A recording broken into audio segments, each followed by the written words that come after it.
لیے فرمایا کرتی تھی یہ کہہ کر حق جتا دوں گا محمد کی شفاعت کا کہ آقا میں نے تیری خاطر جیل میں چکی پیسی تھی. جگر کہتا وہ تاریکی وہ تنہائی وہ پچھلی رات کا عالم نہ جانے پھر صدا آئی کہاں سے میرے کھوئے ہوئے دل کی.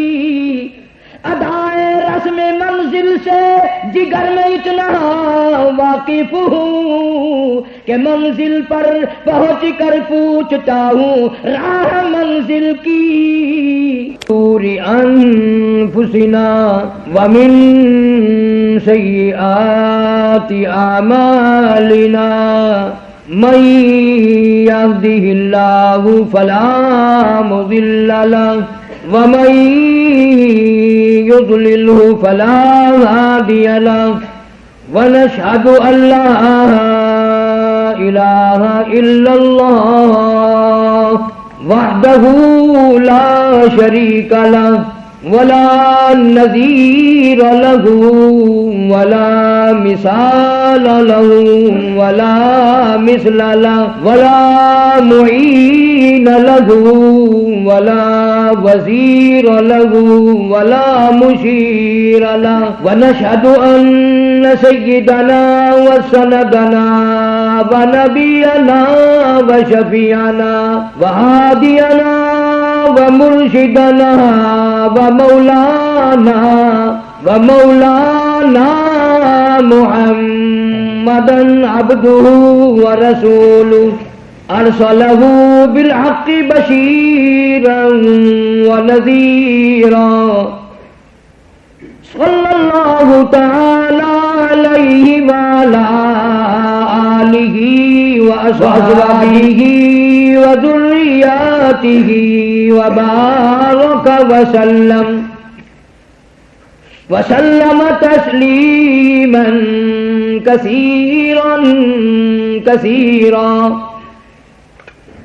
أما بعد فأعوذ بالله السميع العليم من الشيطان الرجيم. بسم الله الرحمن الرحيم. يريدون ليطفئوا نور الله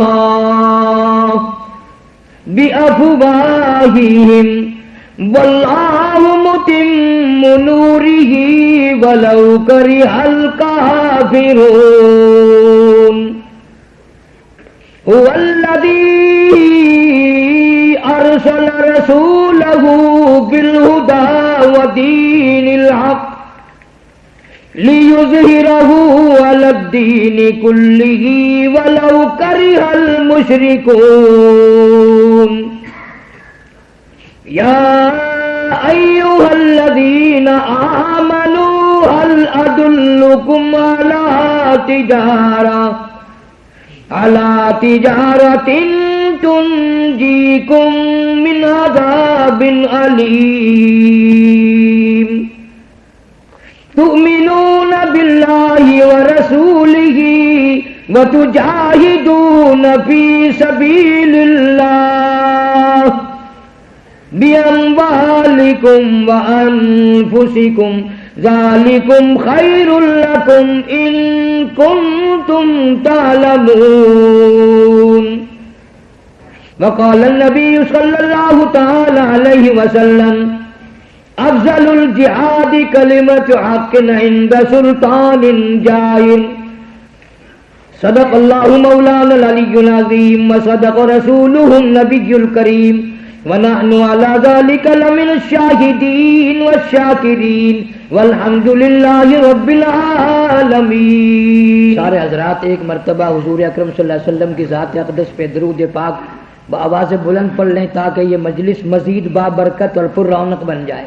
اللهم صل على محمد وعلى آل محمد كما صليت على إبراهيم وعلى آل إبراهيم إنك حميد مجيد.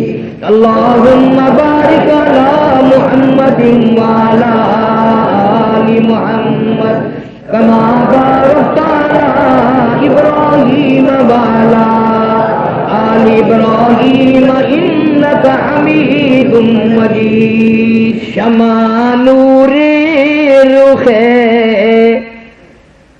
شمع نور رخ احمد پہ پگھلنا سیکھو آتش الفت محبوب میں جلنا سیکھو بے قراری سے محبت میں مچلنا سیکھو کوچے یار میں کچھ اس طرح سے چلنا سیکھو باندھ کر سر سے کفن گھر سے نکلنا سیکھو عزم رکھتے ہو تو میدان میں آنا سیکھو حیدری تیغ لو اور تیر چلانا سیکھو راہ مولا میں پھر گھر بار لٹانا سیکھو او جوان مرد تو کچھ کر کے دکھانا سیکھو اور پہلے شبیر بنو پہلے شبیر بنو پھر سر کا کٹانا سیکھو صدر محترم حضرات علماء کرام عزیز طلبہ دارالعلوم میں حاضری ہوئی بڑی خوشی ہوئی کہ کفرستان میں انگریزوں کے ملک میں اللہ پاک نے نبی پاک صلی اللہ علیہ وسلم کی حدیث کے خزانے بنا دیے دارالعلوم بنا دیے اللہ تعالیٰ اس دارالعلوم کو قیامت تک سلامت رکھے اساتذہ کرام محتمین منتظمین معاونین خدمت گزار کے مال و جان میں کاروبار میں خیر و برکت عطا فرمائے اور ہمیں اور ہماری اولاد کو اس دارالعلوم سے مستقل فیض حاصل کرنے کی توفیق عطا فرمائے باقی وقت کچھ اچھا خاصا گزر گیا مجھے معلوم نہیں کہ آپ لوگ گھروں سے کتنا لمبا ویزا لے کے آئے ہیں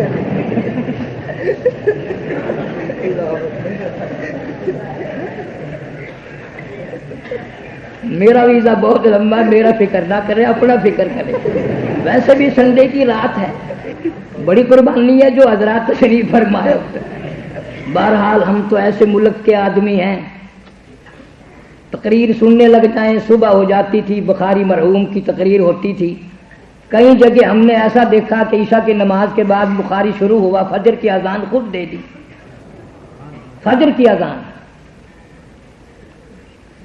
دارالعلوم دیوبند اور اس کے نکلے ہوئے پھولوں کا ذکر خیر ہو رہا ہے علماء کرام نے نہایت بصیرت کے ساتھ تفصیل سے ہر گل ہر ثمر کے بارے میں تفصیل سے بیان فرما دیا گو میں انگریزی نہیں سمجھتا لیکن اتنا تو میں بھی سمجھ رہا تھا کہ میرے لیے کچھ نہیں چھوڑا انشاءاللہ میں مار نہیں کھاتا میں بھی پرانا پیپا ہوں بہرحال جس دارالعلوم کی سنگ بنیاد مولانا محمد قاسم نانوتوی رحمۃ اللہ علیہ نے جس وقت رکھوائی اور رکھی گئی تو یوں فرمایا میں ایسے آدمی سے ایسے انسان کے ہاتھ سے دارالعلوم دیوبند کی پہلی اینٹ رکھواؤں گا کہ وہ اتنا متقی اور اتنا پرہیزگار ہے کہ اس کے دل سے کبیرہ گناہ تو کیا کبھی صغیرہ کا بھی گزر نہیں ہوا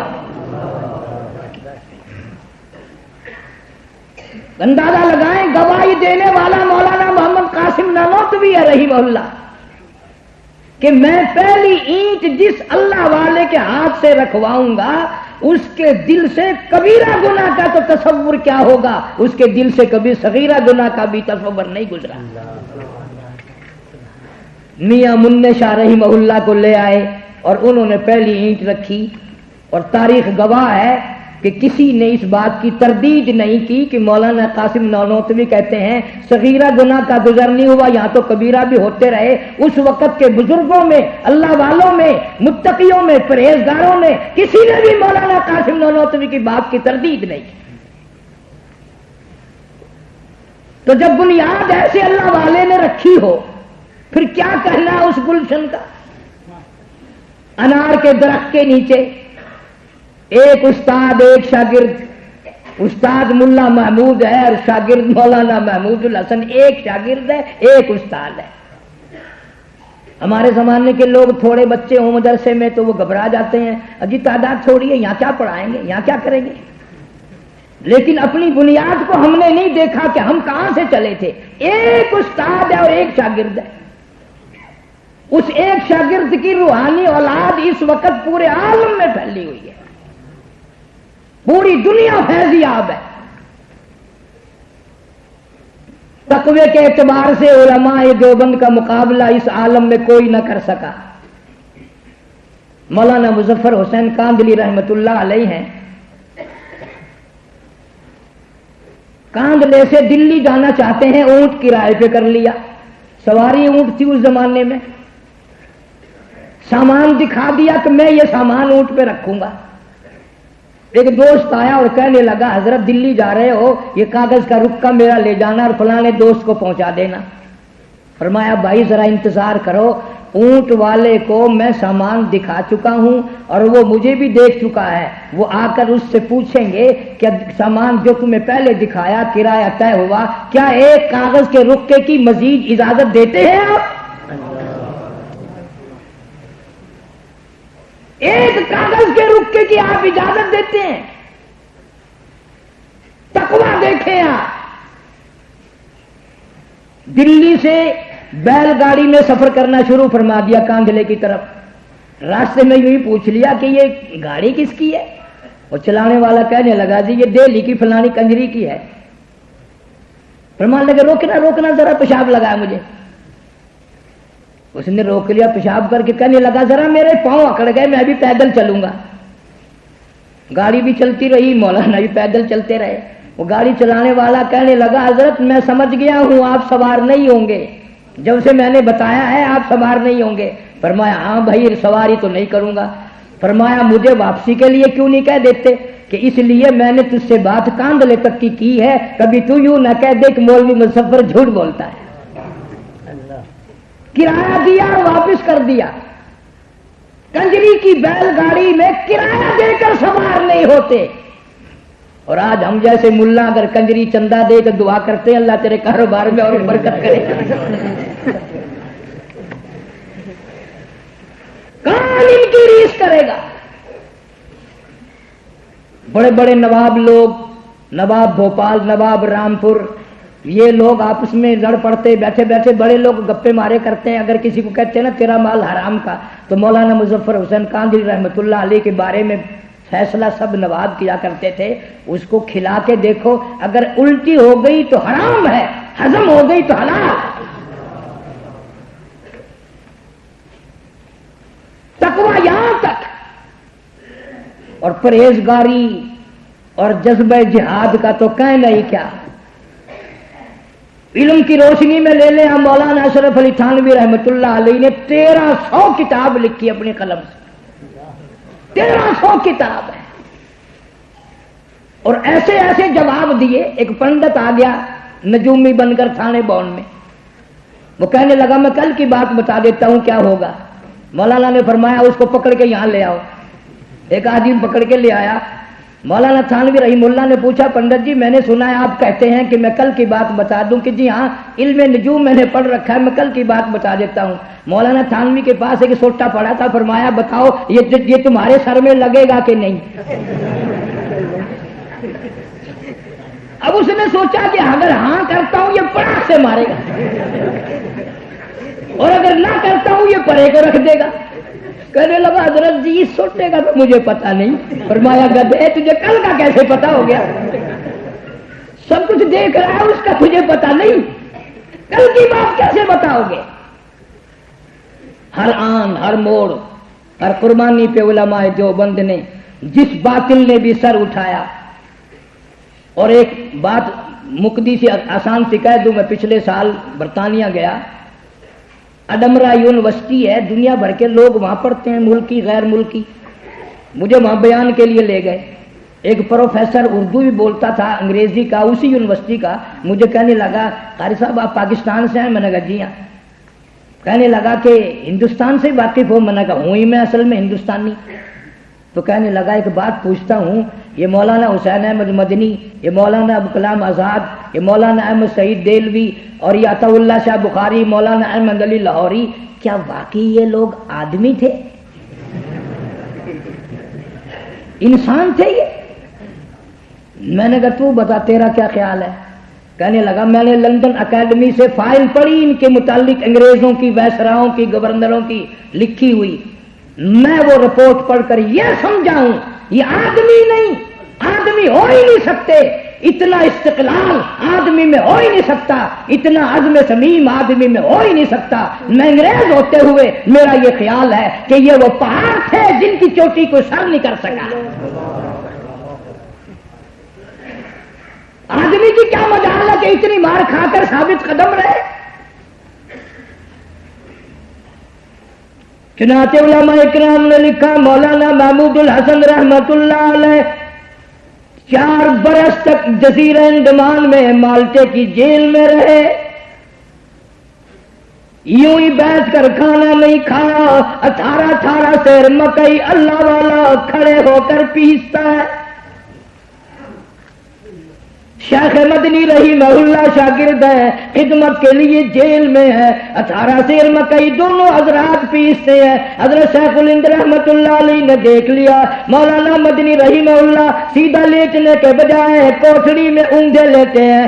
شیخ الہند نے دیکھ لیا، فرمایا او نوجوان سیدھا لیٹ کر آرام کر لے، وہ چکی بھی چلانی ہے، وہ مکئی بھی پیسنی ہے۔ عرض کیا حضرت جی اس بڑھاپے کی عمر میں، کمزوری میں چکی چلا کر آپ کے ہاتھ پیروں پہ ورم آ گیا، سوجن آ گئی، پھر تہجد کے لیے اٹھتے ہو، برف باری ہے، یخ موسم ہے، ٹھنڈے پانی سے وضو کرتے ہو، بڑی تکلیف ہوتی ہے، میں اپنے پیٹ کے نیچے لوٹا پانی کا بھر کے دبائے پڑا ہوں، چلو گرم نہ ہوگا تو ٹھنڈا بھی نہ ہوگا، تہجد کا وقت آئے گا، آپ وضو فرمائیں گے، میں یہ پانی پیش کروں گا، آپ تہجد کی نماز میں قرآن پڑھیں گے، میرا بیڑا پار ہو جائے گا۔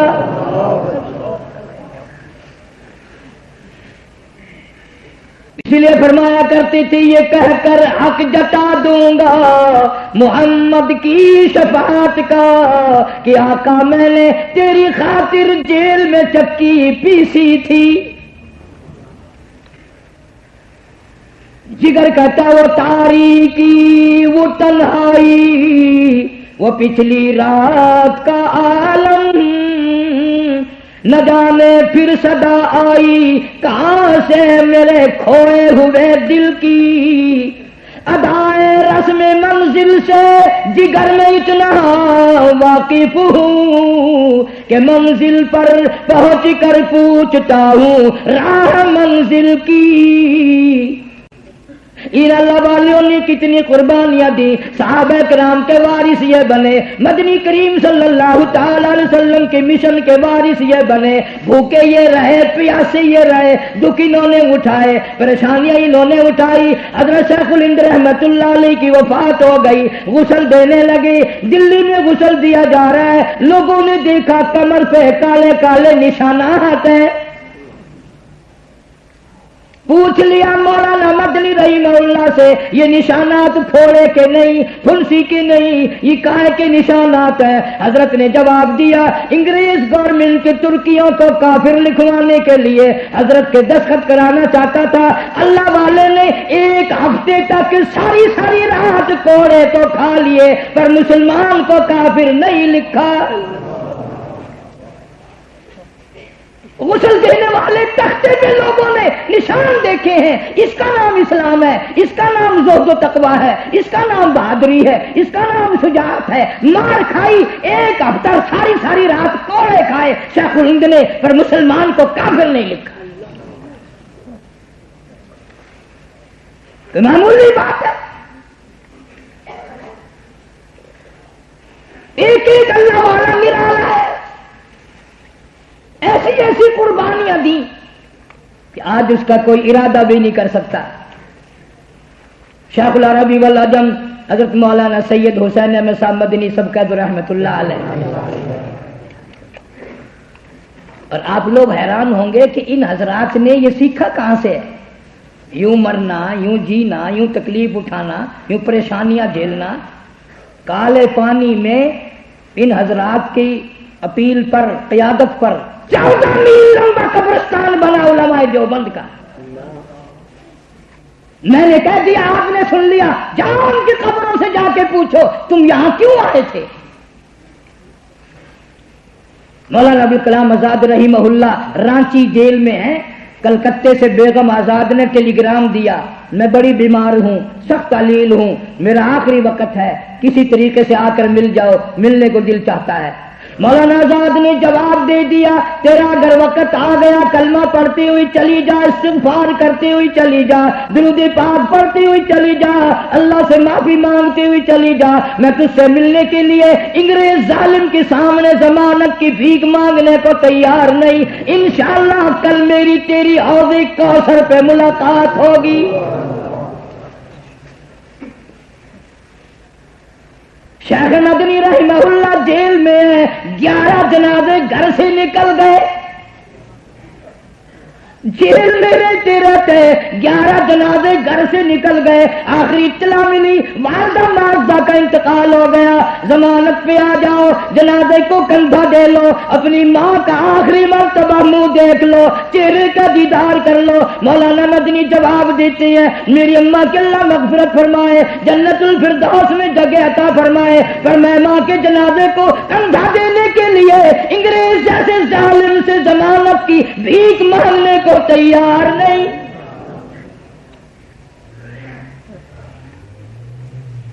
کوئی معمولی بات ہے، کوئی ایک دن کا قصہ تو نہیں،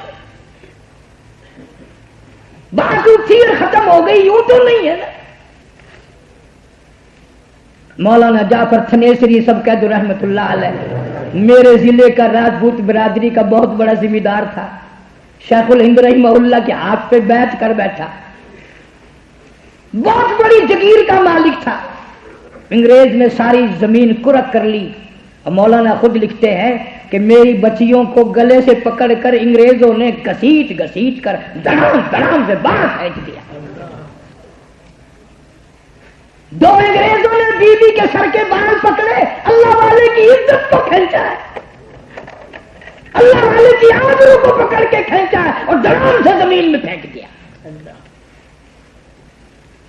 چوری نہیں کی، قتل نہیں کیا، گناہ کوئی نہیں، کیوں تم نے شیخ الہند کے ہاتھ پہ بیعت کی ہے؟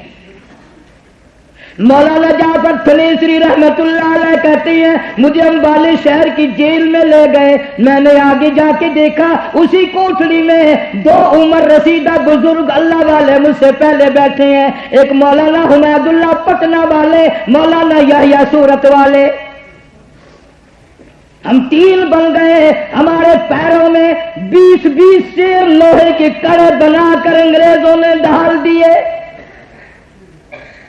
پیدل لاہور کی طرف چلانا شروع کر دیا. ہم چلتے تھے، جب نماز کا وقت آتا تھا ہم نظروں میں آنکھوں سے اشارہ کر کے مشورہ کر لیتے. تینوں زمین پہ بیٹھ کر تیمم کر کے نماز کے لیے سجدے میں پڑ جاتے.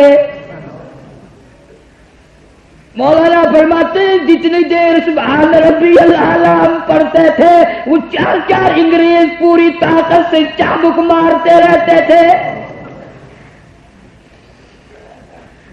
مولانا فرماتے ہیں ساری عمر 3 دفعہ سبحان ربی الاعلی پڑھا. اس سفر میں ہم نے سبحان ربی الاعلی 40 مرتبہ ایک سجدے میں پڑھا. کسی نے پوچھ لیا اتنا زیادہ کیوں پڑھا؟ فرمایا تمہیں کیا معلوم ہے اس سبحان ربی الاعلی میں اتنا مزہ آیا. زبان پہ سبحان ربی الاعلی تھا، سر سجدے میں تھا، کمر پہ کوڑے برس رہے تھے. جو اس سجدے میں مزہ آیا وہ ساری زندگی میں کبھی مزہ نہیں آیا. اس لیے ہم نے 40 مرتبہ سبحان ربی الاعلی ایک سجدے میں پڑھا. اور ساری لکھتے ہیں خود اپنی کتاب کالے پانی میں کہ ساری عمر اس سجدے کی یاد آتی رہی. اور دعائیں بھی مانگی، یا اللہ وہ وقت پھر آئے، وہ سجدہ پھر نصیب ہو۔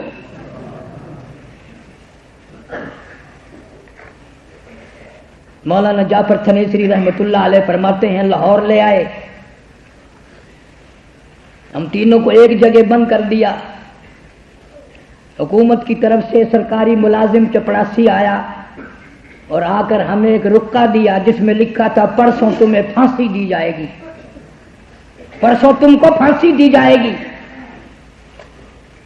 مولانا حمید اللہ پٹنہ والے، مولانا یحییٰ صورت والے، مولانا جعفر تھنیسری پانی پت کے علاقے والے، تینوں عالم خوشی منانے لگے، ایک دوسرے کو کہنے لگے مبارک ہو مبارک ہو مبارک ہو، سبحان اللہ سبحان اللہ، الحمدللہ، مزے آ گئے مزے آ گئے۔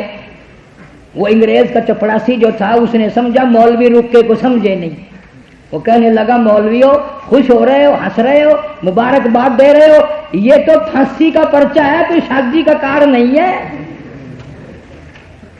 یہ پھانسی کا پرچہ ہے، تیاری کا پرچہ ہے۔ مولانا جعفر تھنیسری فرمانے لگے وَلَا تَقُولُوا لِمَن يُقْتَلُ فِي سَبِيلِ اللَّهِ،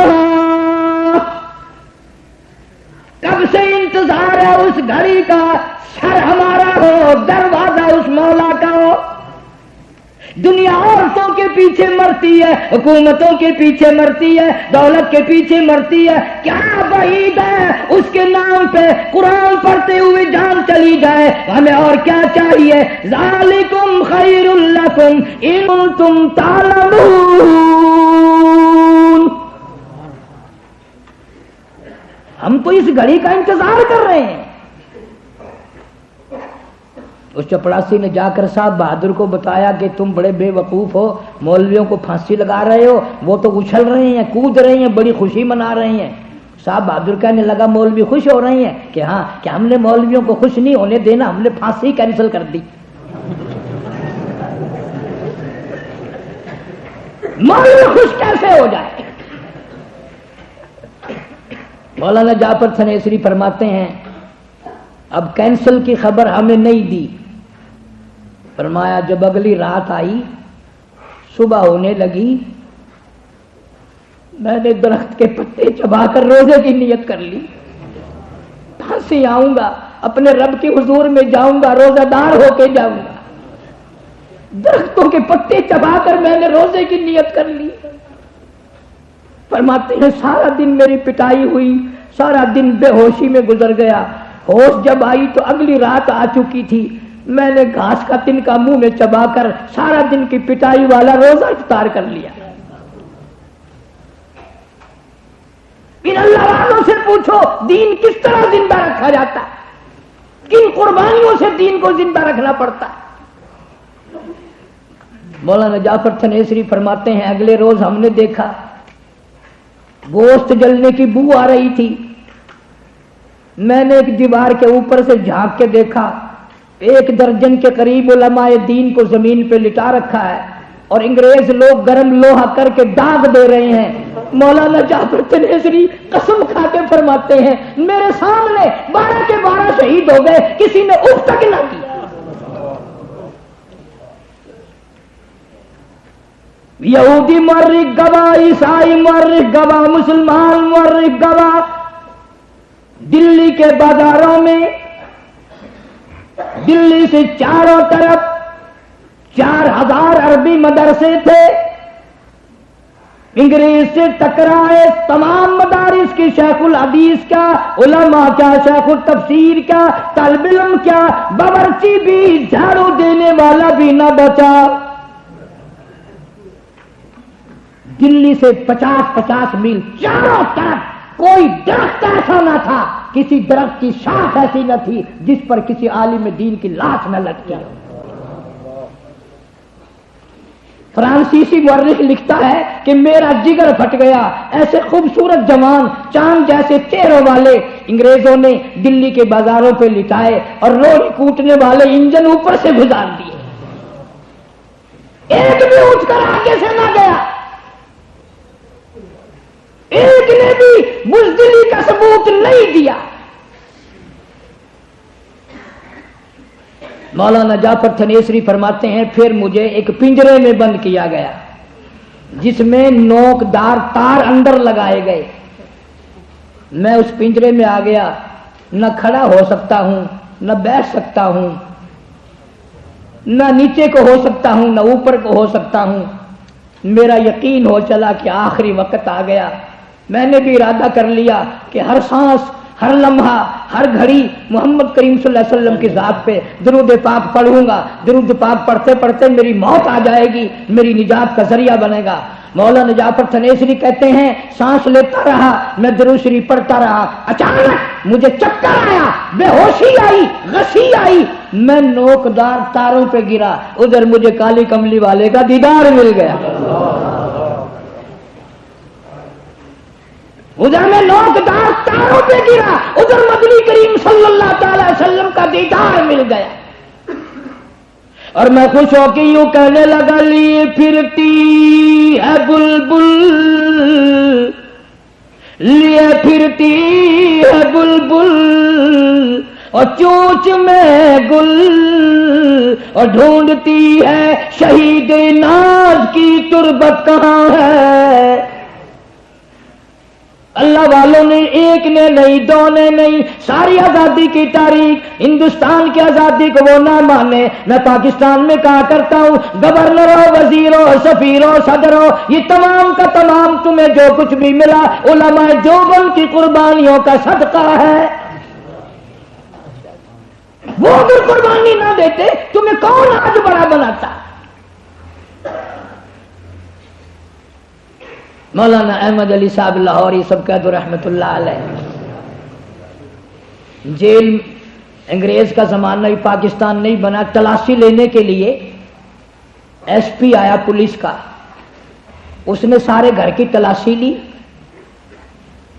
تلاشی کرنے کے بعد کہنے لگا مولانا میں ایک سوال کرتا ہوں، میں سارے گھر کی تلاشی لے چکا ہوں، اس گھر میں آٹا نہیں، نمک نہیں، مرچ نہیں، غلہ نہیں، کھانے کا گھی نہیں، کوئی چیز بھی نہیں. آپ یہ تو بتا دیں کیا کیا کھا کر زندہ ہو؟ گھر میں تو کوئی چیز نہیں، کوئی شے گھر میں نہیں ہے. فرمایا والذی هو یطعمنی ویسقین، اللہ پاک کھلاتے ہیں، وہی پالنے والے، وہی پلاتے ہیں. سکھ ایس پی جیب میں سے 50 روپے نکال کر حضرت کو دینے لگا. حضرت میری جیب میں یہی ہے، میری طرف سے آٹا منگوا لینا.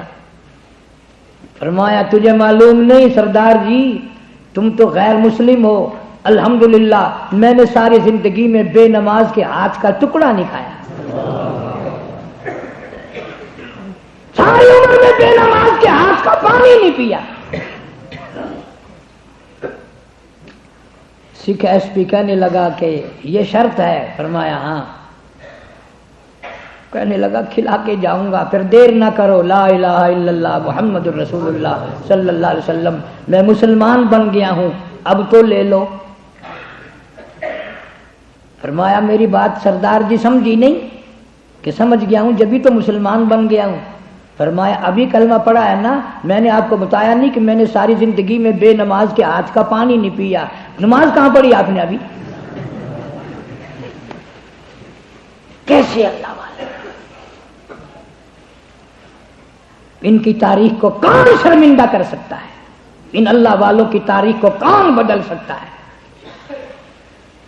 اس لیے ہمارے یہاں امین گیلانی کہتا ہے قبا پوشی کے پردے میں جو عیاشی کی رسیاں ہو، قبا پوشی کے پردے میں جو عیاشی کی رسیاں ہو، میں ایسوں کو شیوخ و صوفیہ کہہ دوں یہ مشکل ہے.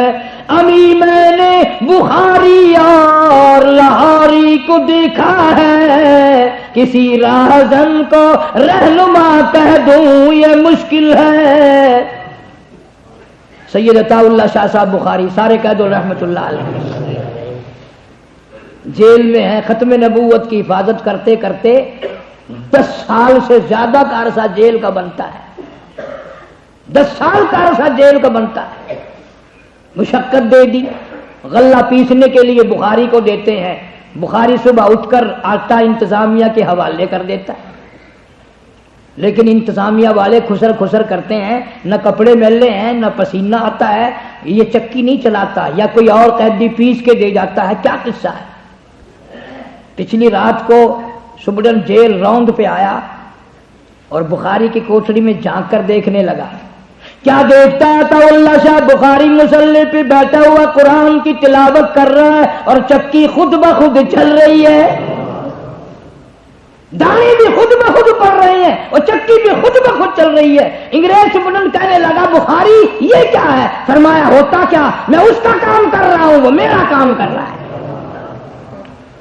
جو میری ڈیوٹی ہے وہ میں کر رہا ہوں، جو اس کے ذمہ ہے خداوند کریم کے وہ آپ انجام دے رہا ہے. اور یہ سبق انہوں نے صحابہ کرام کی قربانیوں سے سیکھے، جناب مدنی کریم صلی اللہ تعالی علیہ وسلم کی رات دن کی زندگی سے سیکھے. وہاں اور کیا ہے؟ بھوک ہے، پیاس ہے. جناب اما عائشہ صدیقہ رضی اللہ تعالیٰ عنہ فرماتی ہیں ایک عرصے تک ایسا ہوتا رہا، میں نبی کے حرم میں تھی، 24 گھنٹے میں ایک کھجور کا دانہ، ایک پانی کا پیالہ ملا کرتا تھا.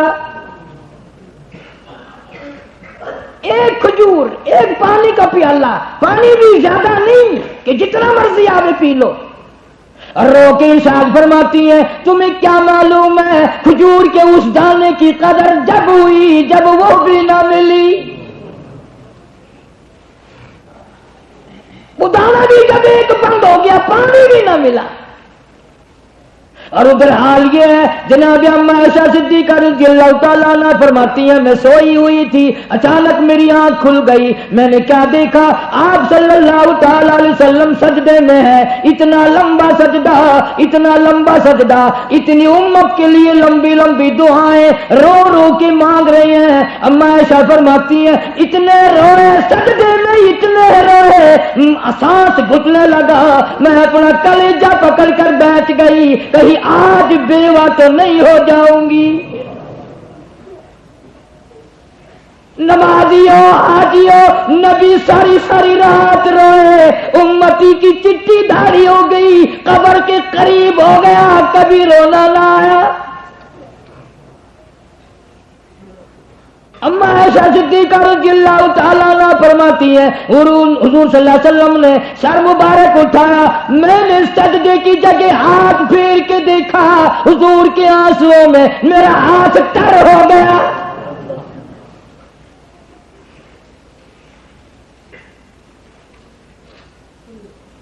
میں ہر جگہ یہی پیغام دے رہا ہوں، میرا نبی تیرا نبی، عرشیوں کا نبی، فرشیوں کا نبی، چاند سورج ستاروں کا نبی، زمین کے ذرے ذرے کا نبی، سمندر کے قطرے قطرے کا نبی، پہاڑ کی ایک ایک کنکر کا نبی، درختوں کے ایک ایک پتے کا نبی، پھول کی پتیوں کا نبی، پھول کی خوشبو کا نبی، اور مالک کائنات کی قسم نبیوں کے نبی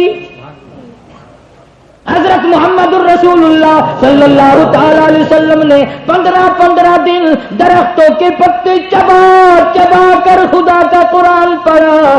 آج تم لوگ ہم لوگ ہزاروں نعمتیں کھا کر قرآن نہیں پڑھتے. اللہ آپ سب کو مدینے پاک کی زیارت نصیب فرمائے. غزوہ خندق ہے، جنگ احزاب ہے، 3000 سے زیادہ صحابہ کرام کا لشکر ہے، بھوکے ہیں پیاسے ہیں، پانی نہیں، غش کھا کھا کر زمین پہ گر رہی ہیں، تڑام تڑام سے صحابہ کرام گر رہی ہیں. ایک صحابی سامنے آیا اور اس نے آ کر اپنا کرتا اٹھایا، صحابہ نے بھی دیکھا، کالی کملی والے صلی اللہ علیہ وسلم نے دیکھا، بھوک کی وجہ سے اس جمال کے پیٹ پہ ایک پتھر بندھا ہوا ہے. 3000 صحابہ کرام گواہ، سارا مدینہ گواہ. مدنی کریم صلی اللہ تعالی علیہ وسلم نے اپنے دونوں ہاتھوں سے اپنا کرتا اٹھایا، سب نے دیکھا 2 پتھر بنے ہوئے.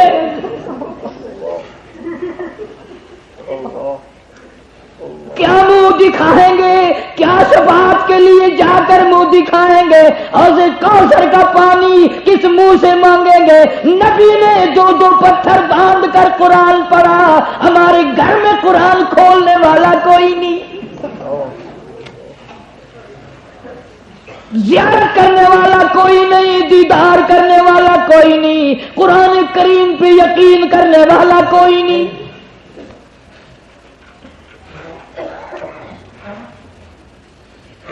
خود ارشاد فرماتے ہیں صلی اللہ علیہ وسلم، اشد الناس الانبیاء ثم امثل ثم امثل، فرمایا لوگوں اللہ کی راہ میں اللہ کے نام پہ 1,24,000 پیغمبروں نبیوں رسولوں کو جتنا ستایا گیا، ان سب کے مقابلے میں مجھ اکیلے کو زیادہ ستایا گیا۔ فرمایا میرے سر کے بالوں سے لے کر پیروں کے ناخنوں تک جسم کا کوئی حصہ ایسا نہیں جہاں سگے چچے کے ہاتھ کا پتھر نہ لگے۔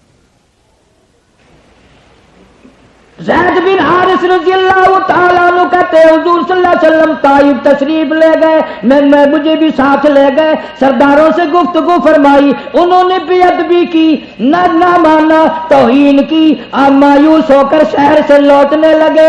میرے دیکھتے دیکھتے سارے شہر کے بچے جمع ہو گئے، جھولیوں میں پتھر بھر لیے، چاروں طرف سے مارنے شروع کر دیے۔ صحابی کہتا ہے میں بڑا دوڑا، میں ادھر گیا میں اپنے سینے میں پتھر کھا لوں میرے آقا بچ جائیں، ادھر دوڑا میری دوڑ کا کچھ نہ بنا، اچانک میرے کانوں میں